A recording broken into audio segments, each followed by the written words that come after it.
ও ভাই, ও যে কবে কখনো শ্বশুর বাড়িতে আইছে, ওর শ্বশুর বাড়ি পাইক কান্দি। ও আজ বিয়ে করছে, আজ 10-12 বছর। এখন এইখানেই থাকে, ওরে বাড়ি ঘরে জাতি দেয় না ভাই। আমার বাবা মারা গেছে, মা মারা গেছে। এখন এই যে কবে যে আসছে শ্বশুর বাড়ি তা তো জানি না। এর আগেও ভাই ওর এই বউ পাইক কেন্দ্রির সবাই জানে সালিশি হয়েছে, তখনও আমার ভাইরে ভাতের সাথে বিষ খায় মারি ফেলা দিয়েছে ভাই। তারপর সালিশির মাধ্যমে সেটা মীমাংসা হয়েছে। এক পর্যায়ে দেখছি যে ভালো হয়নি কি ভালো হয়নি কি ওর বউ। সেইভাবে আস্তে আস্তে আমরা সয়ে নিচ্ছি যে সংসারটা করুক। তারপরে 2টি বাচ্চা হয়েছে।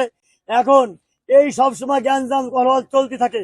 আর ভাবি যে সেই বিয়ের শুরু থেকেই আমাদের পর টর্চার করতেছে।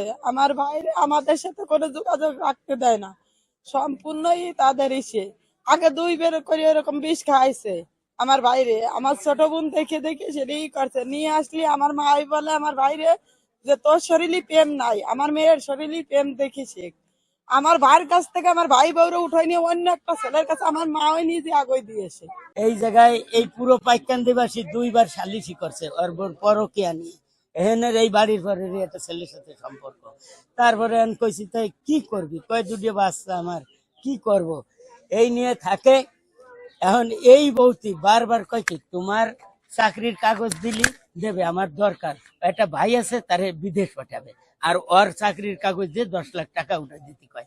এনে ও কয় যে আগে বিল্ডিংটা উঠানোর সময় লোন নিলাম, তাও শোধ দিতে পারি নাই, এখন তো মহাচাপে আছে।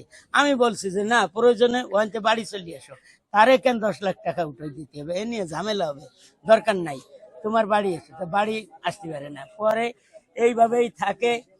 আগে 2 বার করে ওরে বিষ খাই মারি ফেলতে গেছে, এই পাইকেন্দ্রেরা যাই সালিশি করছে।